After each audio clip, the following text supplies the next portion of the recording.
So welcome to Right Academy. आज हम बात करने वाले हैं भूगोल का, जो चैप्टर नंबर 2 है। चैप्टर नंबर 1 की जो वीडियो है वो ऑलरेडी अपलोडेड है, तो आप जाके इसको देख सकते हैं।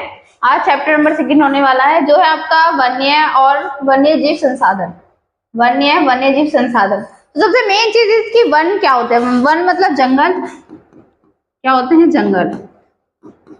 और वन्य जीव जो वन के अंदर रहते हैं, मतलब जंगल के अंदर जो जीव जंतु रहते हैं, ठीक है। जंगल के अंदर कौन रहते हैं? आपके जीव जंतु। अगर हम बात करें संसाधन, तो संसाधन एक तरीके से रिसोर्सेज अगर हम बोल सकते हैं, जिनका यूज कर हम क्या करते हैं, अपना विकास करते हैं, ठीक है। और चीजों को क्या कर सकते हैं, एक तरीके से यूज कर सकते हैं। चलिए भाई, तो ये है इसके अंदर जो हम डिस्कस करने वाले हैं आज टॉपिक्स।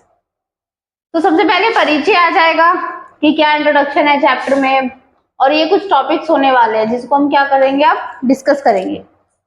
तो सबसे फर्स्ट है आपका परिचय।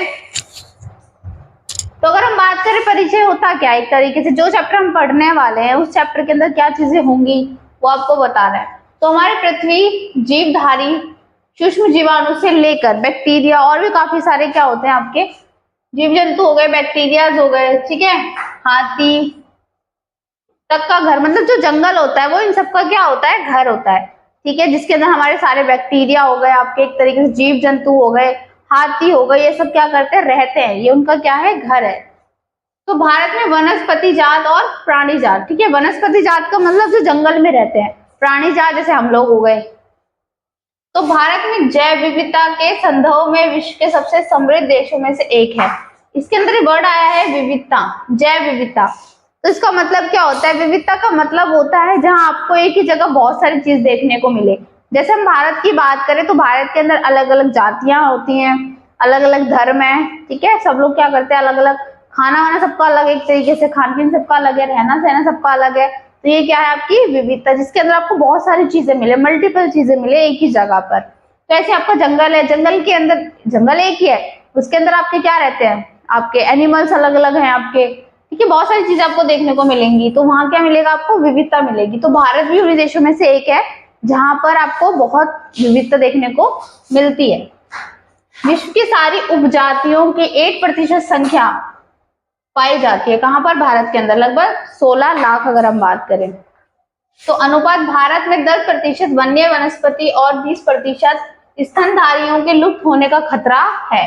स्तनधारी वो होते हैं जो अपने बच्चों को दूध पिलाते हैं, एक तरीके से उसको हम क्या बोलते हैं, स्तनधारी एनिमल्स के अंदर। इनमें से कई उपजातियां तो नाजुक अवस्था में है जो लुप्त होने के कगार पर है। इनमें से चीता, गुलाबी सिर वाला बतख, पहाड़ी कोयल आदि शामिल हैं। तो मतलब ये है कि इसके अंदर से बहुत सारी जातियां ऐसी हैं जो लुप्त हो चुकी हैं या होने वाली हैं, या अगर हमने उनको नहीं बचाया तो वो लोग हो जाएंगी। जैसे अगर हम चिड़ियाघर की बात करें, सभी लोग मोस्टली गए होंगे जू के अंदर, तो वहां आपने देखा होगा जहां पर जो जगह होती है जहां एनिमल्स रहते हैं, वहां एक तरीके से उनकी प्लेट रहती है, नेम प्लेट, तो वो खाली है। क्यों? क्योंकि वो एनिमल्स वहां है ही नहीं, उनकी जो जातियां वो क्या हो चुकी है, लुप्त हो चुकी है। पहले के टाइम में जू में मोस्टली एनिमल्स पाए जाते थे, लेकिन आज के टाइम में ऐसे नहीं है। तो जातियों का वर्गीकरण किस हिसाब से वर्गीकरण किया हुआ है, मतलब बांटा हुआ है उनको, ठीक है। तो अगर हम बात करें अंतरराष्ट्रीय प्रगति संरक्षण प्रगति संसाधन संरक्षण संघ के अनुसार निम्नलिखित श्रेणी में विभाजित किया गया है। अलग अलग क्या किया हुआ है इन्होंने, श्रेणी में रखे हुए हैं। जैसे सामान्य जाति, सामान्य जाति क्या होती है, सामान्य जाति जिनकी संख्या जीवित रहने के लिए सामान्य मानी जाती है, जो नॉर्मल है, जीवित है, जैसे आपके पशु, साल, चीड़, ठीक है, ये सब क्या है, सामान्य जाति, इनकी जो संख्या है वो नॉर्मल है। इसके अंदर, भारत के अंदर। संकटग्रस्त जाति, ऐसी जातियां जिनके लुप्त होने का खतरा है, जैसे काला हिरण, मगरमच्छ, भारतीय जंगली गधा आदि। मतलब क्या है कि ये लुप्त हो सकते हैं अगर इनको मैं प्रोटेक्शन नहीं दी एक तरीके से। इंपॉर्टेंट क्वेश्चन है, सीधा आता है ये 4 नंबर में, आपसे पूछेगा कि जो जातियों का वर्गीकरण है उसको एक्सप्लेन कीजिए। नेक्स्ट है आपका सुभेद जातियां। ये वे जातियां हैं जिनकी संख्या घट रही है, ऑलरेडी क्या हो रही है, घट रही है।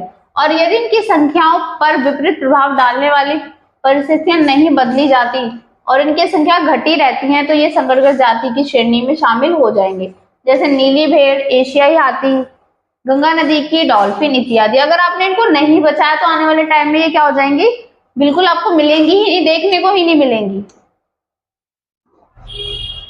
नेक्स्ट है आपका दुर्बल जाति। दुर्बल का मतलब ही कमजोर होता है। तो कौन सी जाति है, इन जातियों की संख्या बहुत कम है और इनको प्रभावित करने वाली विषम परिस्थितियां नहीं परिवर्तन होती, ये संकटग्रस्त जातियों की श्रेणी में आ सकती हैं। अगर ये ऑलरेडी कम है, अगर हमने इनको नहीं बचाया तो ये किसमें आ जाएंगी, संकटग्रस्त में। ठीक है, ये पहले से इनकी जो एक तरीके से कैसी है, ये कम पाई जाती है आपके इंडिया के अंदर। फिर आपका स्थानीय जाति।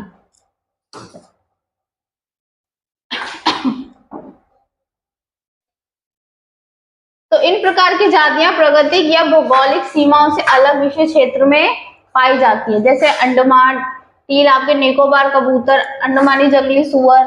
मतलब ये क्या है कि ये बहुत ही कम जगहों पे पाए जाते हैं, ऐसे नहीं है कि आपको मोस्टली सारे वर्ल्ड है या सारी कंट्रीज में देखने को मिलेंगी, सिर्फ ये कुछ ही स्थानों पे देखने को मिलती हैं। लुप्त जाति। तो लुप्त जाति वह जातियां हैं जो इनके रहने के आवासों में खोज करने पर अनुपस्थित पाई गई है, जैसे एशियाई चीता, गुलाबी सिर वाली बत्तख। ठीक है, ये विलुप्त हो चुकी हैं। ठीक है, अब इनकी जो प्रजाति है वो देखने को नहीं मिल सकती आपको। जैसे अगर हम डायनासोर की बात करें तो डायनासोर भी एक प्रजाति है जो पहले के टाइम में थी लेकिन आज के टाइम में वो नहीं है, लुप्त हो चुकी है। तो ये वह प्रजाति रिपीटेड हो गया है, रिपीटेड है ये।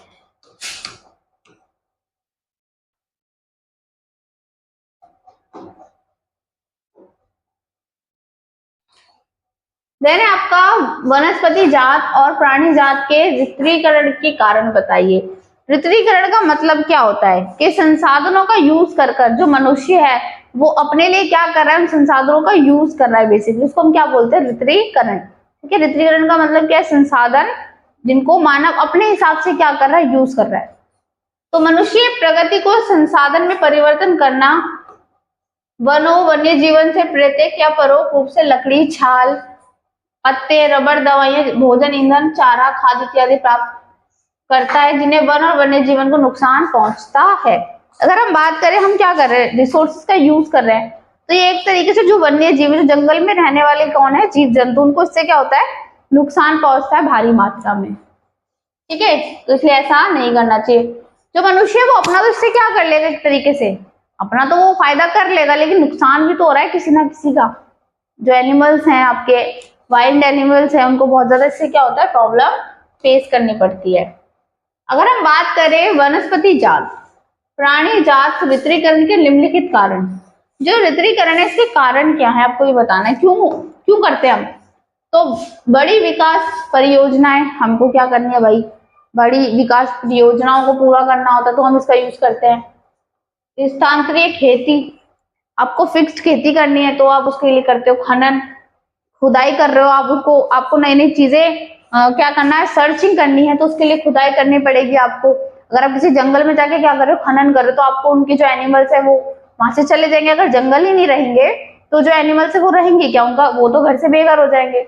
इसी वजह से वो लोग क्या आ जाते हैं, सड़कों पे आ जाते हैं और वो लोगों को हार्म करते हैं, क्योंकि उनसे उनका जो घर है वो क्या हो जाता है, छिन जाता है। पशुचारण ईंधन हो गया, अत्यधिक जनसंख्या हो गई, ये भी एक कारण है किसका, वितरीकरण का। क्योंकि जनसंख्या अगर डे बाय डे बढ़ेगी, ठीक है, तो भाई अगर आप खेती कर रहे हो तो खेती के लिए आपको भूमि भी तो ज्यादा चाहिए। तो हम क्या करते हैं, जो आपके वन है, जंगल है, उनको बड़ी मात्रा में काट देते हैं, जिससे क्या होता है, एनिमल्स को नुकसान पहुंचता है। ठीक है, और भी बहुत सारे कारण हो सकते हैं इसके। वन्य विविधता को कम करने वाला कारक, आप कैसे कम कर सकते हो किसको, विविधताओं को।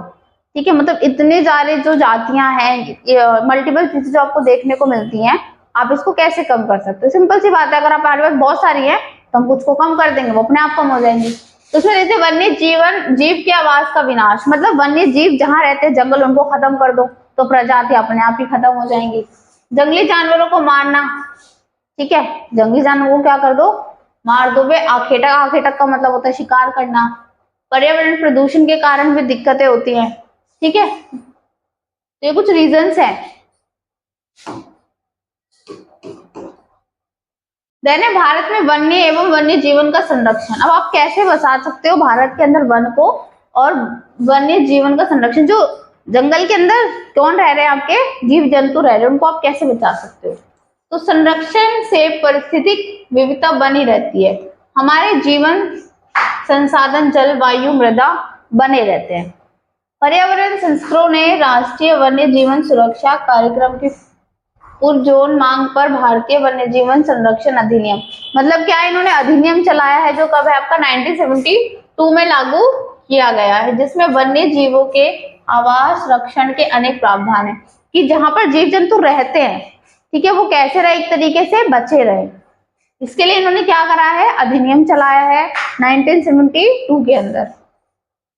इस कार्यक्रम का उद्देश्य बची हुई संकटग्रस्त जातियों के बचाव, शिकार प्रतिबंध, वन्यजीव आवासों का कानूनी रक्षण, जंगली जीवों के व्यापार पर रोक लगाना था। मतलब क्या था कि शिकार को रोक दिया गया, ये चीज कानूनी तौर पर क्या कर दी कि मतलब ये अप्रूव कर दी कि हम क्या नहीं कर सकते, शिकार करना क्या है आपका प्रतिबंधित है, ठीक है। आप क्या करोगे ताकि जातियां ज्यादा से ज्यादा लुप्त ना हो, ठीक है। आवाज जहां पर जो ये लोग रहते हैं, अगर कोई वहां पे पाया गया तो कानूनी रक्षा का मतलब क्या होता है कि अगर जीव जंतु जहां रहते हैं, जंगल है या वहां कोई पाया गया, आपने तो बहुत बार देखा होगा कि बाहर लिखा होता है ना रिजर्व, मतलब वो किसके अंडर आते हैं, गवर्नमेंट के अंडर आते हैं। तो इस पे क्या होगा, कार्रवाई की जाएगी अगर कोई ऐसे पाया गया तो, ठीक है। और शिकार प्रतिबंध, आपने देखा ही होगा सलमान खान ने हिरण को क्या करा था, उसका शिकार किया था, तो अभी तक भी बेचारा जेल के चक्कर काट ही रहा है। वो बच गए लेकिन सब नहीं बच पाते, ये बात अलग है।